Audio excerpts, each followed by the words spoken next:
Alright, so these are the measurements you need to take for the trouser: the waist round, the waist to knee, the waist to the feet, that's full length, then the feet round, the knee round, and the hip round.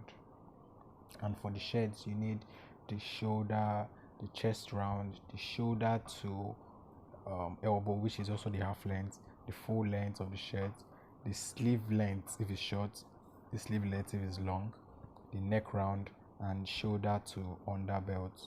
Very important. So for the shoulder, there's a bone sticking out at each side of the shoulder. You start from that bone and go all the way to the other side of the bone to get your measurement. For chest measurement, you just take the fullest part of the chest directly under the armpits and leaving some space. You can put two fingers in to get your exact measurement. Now for the half length, you take from the shoulder all the way to the elbow. The elbow serves as the indicator for the half length. So once you reach the elbow, you take down your measurements. Then you take your full length. Your full length is as long as 30 to 34 inches, or you can also use whatever is pleasing to you. Then you take the sleeve length all the way from the middle of the neck through the shoulder and to the end of the sleeve if it's a long sleeve. And you also take the round of the wrist to get the wrist round for your long sleeve. And for the short sleeve, you just take that same measurement but stop it at the bicep of the person and take the round of that particular area to get your short sleeve round. Make sure to leave a little space. Then for the neck, you just go around the neck of the person and measure the base of the neck.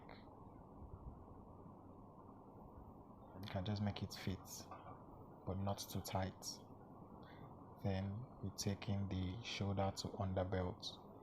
Here you locate it by stopping at your waistline but going down 1 inch after that waistline. Here you take out your waist measurement. There's always a bone sticking out at the side of every individual, so you locate the bone and take your waist round from there. Make sure it's not too tight, but as soon as you get that measurement, as soon as you spot the waist, you leave an extra 1 inch to make the waist a little bit free.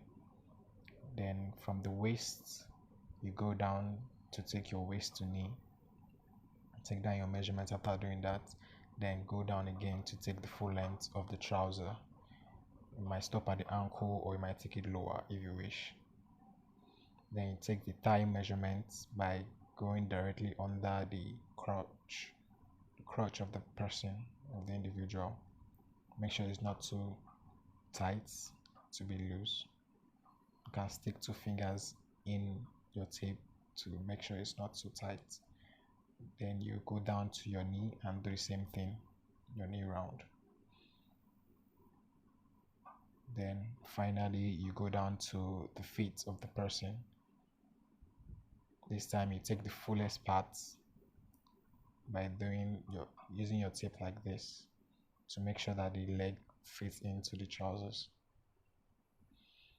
Then to measure the crotch, you start from your waistline, where you start your waistline measurement, take it under the thigh and to the back of the waistline of the individual. That's how you get your crotch. Then you measure the hip, taking the fullest part of the buttocks and making sure it's not so tight. You can put two fingers in as usual to make sure it's loose. That's all. We've covered all the measurements. I hope the video will be very helpful.